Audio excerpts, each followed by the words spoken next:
Hey everyone, I'm Breadmower. I'm Bunnery, and this is IFXtra. So I've had a busy week this week with my day job, yay for libraries. So I haven't been in the office an awful lot, but here I am now with my second festive jumper of December on. Looking very festive. Yeah, thank you. But you've been busy working on some things, haven't you? Yes, I've been doing a mixture of stuff again. As I think I mentioned last week, doing like an update on Loose Vials, one of our word puzzle games. Not quite finished. So, database stuff. Yeah, fun times. I've been doing that. A few more interference bug fixes as well. That bug with the join game filter that I said I definitely fixed after the last time when I said I definitely fixed it, didn't work. But this time, definitely fixed it. How'd you know? Because it actually turned out to be something really stupid and obvious. And I tried to fix loads of really complicated things, but no, it was actually just a stupid typo that I'd made, really. So I'm pretty confident that's actually going to be it. Cool. That's kind of cool. I've also been kind of thinking about adding in something new, which would be interested in your feedback on. At the moment, supporters get a cool sort of invite system where they can invite anyone who's following them on the game to join a game when they start it. I know. We get invited sometimes, don't we? I know, yeah. It's very cool. But one of the things I've been thinking about for a little while is maybe having a more basic invite system open to everyone, where you start a game and you get a link, playinterference.com/invite/blah, blah, blah, blah. And then you could maybe, post that on Twitter or Facebook or whatever for your friends to find. And then they click that and it automatically invites them to the game. So you wouldn't have as much control over it, but people would still be able to kind of invite people who aren't currently in the game in. Great. And of course, that's a win for us because then your friends who don't play might sign up and start playing, which would be cool. So you can all play together. Yeah. That's really cool. Anything else? That's about it for updates, really. I've also, as a side thing, been experimenting with streaming a bit more because we're so trendy, that's why. Oh yeah, we're down with the kids. Actually, that reference is now so old. People. You should be flossing, dude. I tried to do that once. I don't have the coordination. Oh, it's really hard. You think, it looks really, but no, it's hard, isn't it? Although this is actually topical, because where this is going is Ferret does Interference and Chill on Wednesdays, 6:30 p.m. UK time, and we do the quiz Sundays, 7 p.m. UK time. And we've noticed we're starting to get people coming into Interference from those, but also Ferret streams some other stuff like Destiny, RimWorld, that kind of thing, modern type games. RimWorld, that's a really weird thing. And it's quite interesting though watching it. It's like Prison Architect, but on another planet. Okay. And we're getting people coming in and joining the game from that. So I was saying, well, maybe we should all be doing some kind of streams. So I'm starting to do. I haven't quite started this yet, but I'm going to be doing maybe a play through the classic games because like Half-Life is 20 years old now. Yeah, who knows what that is anymore? Yeah, exactly. I bet some of you weren't even born when that happened. How terrible is that? You've got something planned, maybe if we can sort it out, that I think could be quite cool and different, but it's not quite ready yet. Okay. But I've also started doing a co-stream with Ferret Tuesdays at 3 p.m. UK time, where we're trying out things that we've never done. Talking about flossing, we tried playing Fortnite. It was hilarious because we were rubbish. Was it fun though? It was hilarious. Is it fun to play? Not the game as such. I was pretty bad at that, really. But we found a quad bike and we were just going around on this quad bike, just bumping into things and laughing. Giddy kippers, really. It was good. Really? Yeah.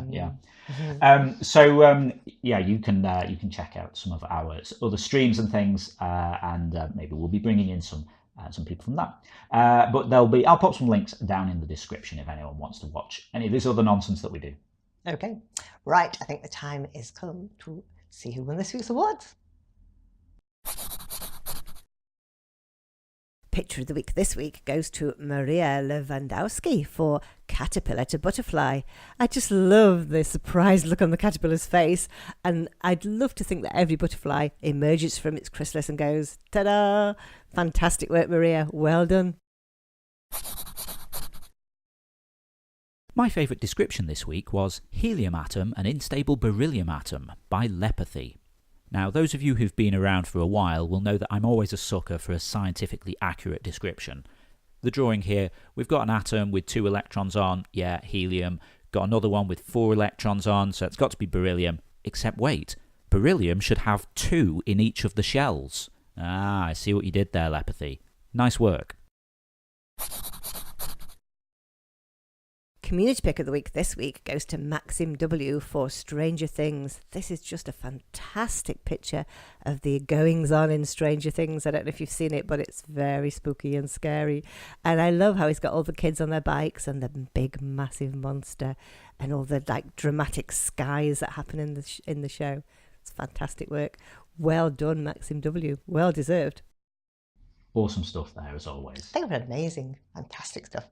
Anyway, let's have a look at what we've been talking about in the forums this week.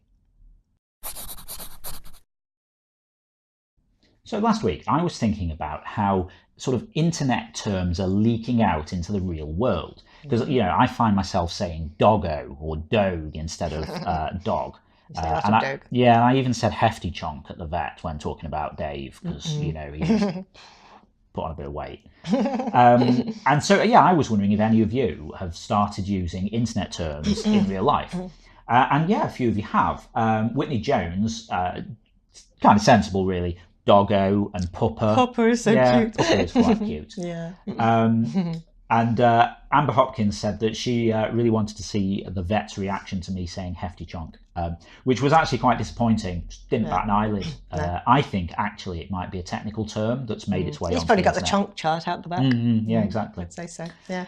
A few of you saying that you have started using these terms. I know, I always say burb instead of bird now, and people look at me very strangely. Phantom thinks that the whole thing is like moving the language along, because, Shakespeare used to make up words, and then people started using them. And now they're like fantastic words in the English language. So I think we're enriching the language by having all these weird terms coming from the internet. Yeah, I mean, it's interesting. It's a really good point. It does almost seem like, Shakespeare said stuff and people probably thought, what is this nonsense? That word? Except in 100 years' time, people will be like, burb. It'd be weird. Yeah. Good times though. Yeah. One that I thought was particularly interesting, Groovy Mama 2 said her son will say XD when something funny happens. I mean, it's like saying lol instead of laughing. I don't know if she means, in a text or something, or if he literally says XD, because that would be talking about things, aren't we? So that would be awesome. XD. I'm going to use that. XD. Yeah. Cool. Anyway, let's see what this week's topic's going to be. This week we're asking you, inspired by Maxim W's community pick winner this week, what is your favourite box set or series to watch? Recommend us some good TV viewing. We were spooked by Stranger Things, The Good Place made us laugh as well as being quite deep, and are currently coming to the end of the latest series of Lemony Snicket's series of unfortunate events, all of which I'd heartily recommend. If you'd like to chime in with that, then just head over to the general discussion forum. It's the pinned thread for the week, so you can find it at the top of the thread list. Absolutely. And before we go, don't forget tomorrow is quiz night, 7 o'clock UK time, for the interference quiz of the week, Zeitgeist. Yeah, you can find it over on our Mixer channel at mixer.com/interference. Yeah. We say 7 o'clock, but we're normally there 2:45, 10 to 7, having a bit of a chat with everyone before we get started. Absolutely. It's easy to join, and all the questions are multiple choice, so you can have a guess if you're not sure. You never know, you might end up at the top of the leaderboard. Exactly. And all of the rounds are based on topics inspired by this week's interference drawings. Wow. Which ones have we chosen this week? Well, Bunnery chooses them all, and I have no idea what the question's going to be, so I can play along with you. All I know is that this week the drawings are by Gil Alphen, Maria Lewandowski, Luto, Hallo, and OMKTR. Absolutely. Omkta. Omkta. You can tell I don't practice saying these things ahead of time. Not at all. So yeah, come along and join in and see if you can beat last week's winner, Phantom, who got 165 points, closely followed by Engulf Tick, who got 162. So there were only 3 points between first and second. And third was a new player, Race Leader. So it was all looking really good last week. Yeah, it was very exciting actually, because the top spot, kept they were changing sort all of the time. leapfrogging all the time. But those Great three, yeah, you know, it was really close. Okay, so I think that's almost it for this week. Just goes to say, yeah, if you're not already taking part in the game, then get involved at playinterference.com. You can also follow us on Twitter at PlayIFX or on Facebook at PlayInterference. We've also now got a Patreon page at patreon.com/interference if you want to give us a bit of monthly support for the ongoing maintenance of the game, these videos, interactive quizzes, and all of these other fun things that we make for you. Okay, so we'll see you next Saturday. Yeah, have a great week. We'll see you next Saturday. Bye for now. Bye.